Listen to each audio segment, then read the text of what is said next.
Love it. Next!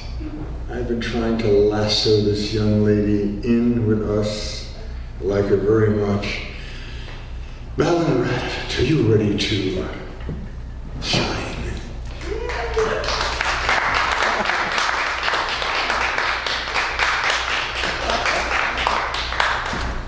You got that lasso, I know. I told you I'd get here eventually. Thank you, Ted Gill, for the glasses.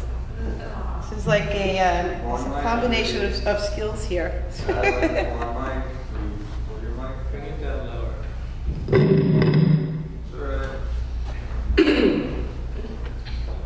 Gift of the unredeemed.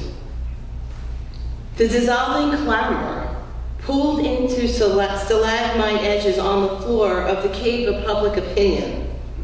Nonplussed by the stale ends of plastic daggers, he replies, "There is no redemption for the damned, only freedom from sallow obligation.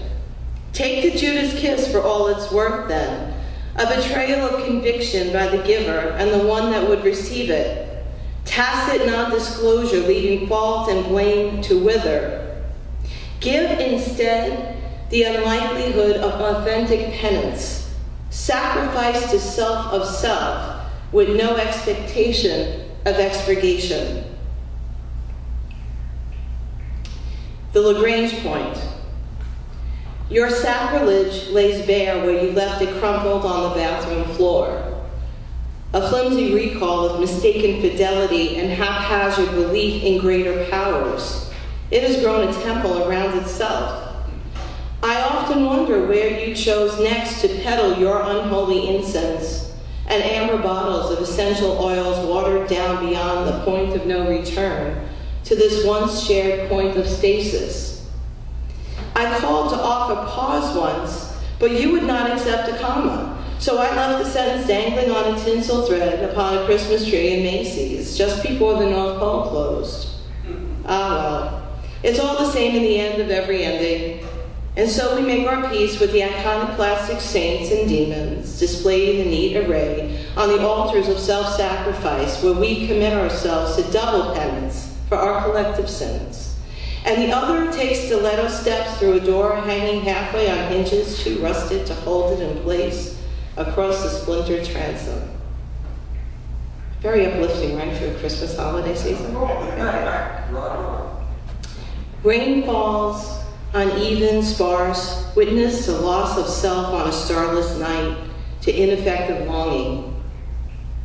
Sun years peel back like aftermath of July sunburn, flaking, tearing strips of translucent experience. Listless memory lingers like an errant eyelash beneath a reddened lid. You hold my name above the fire and watch the edges curl like so much aged parchment.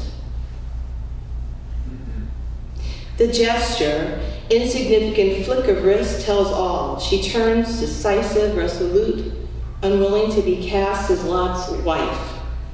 "See you on the other side of Thursday," he calls with sotto voce affability. And when the ever evening falls, he can be seen no more by eyes on this bright side of blind illusion.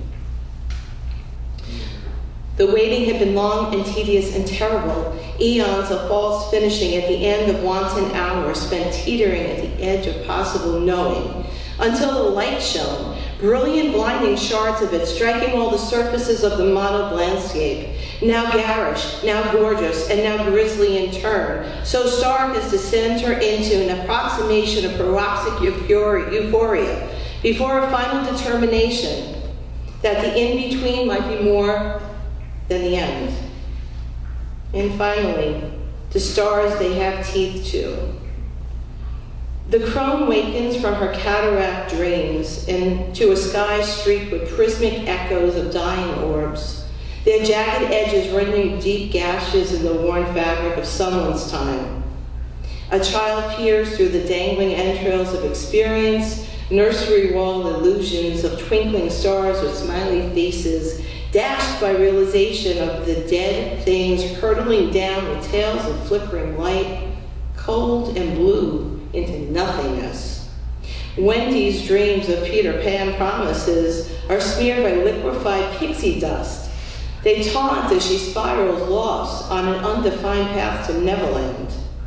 Reverberations of revelation.